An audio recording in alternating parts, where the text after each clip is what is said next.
Ola, son Uxía e vou vos falar deste libro, titulado Memorias dun neno labrego.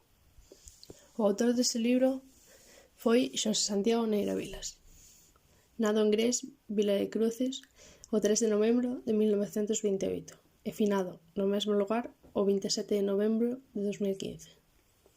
Foi un xornalista, recoñecido e premiado escritor galego en lingua galega, en lingua castelán e dinamizador cultural. Emigrante na Arxentina e Cuba. Membro da Real Academia Galega. Medalla Castelao e Medalla de Ouro de Galicia. Autor dunha ampla obra narrativa, na que destaca Memorias dun neno labrego, o libro máis editado da historia da literatura galega. A súa obra, tanto por calidade como por cantidade, converteuno nun clásico das letras de Galicia. O libro trata sobre Balbino, un rapaz de campo que vive nunha familia pobre.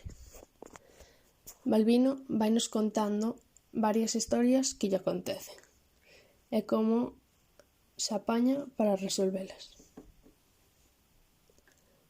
Este libro pareceme bastante interesante, xa que pola época na que está ambientada a historia e pola forma que Balbino explica a pobreza rural desa época.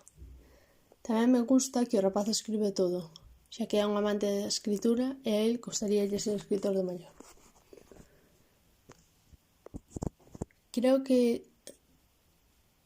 non cambiaría nada do libro. O mellor personaxe para min é Balbino, xa que, ao ser o protagonista desta historia, podemos ver como se vai desenvolvendo coas diferentes situacións da vida que se lle van aparecendo. O libro é bastante curto e fácil de ler.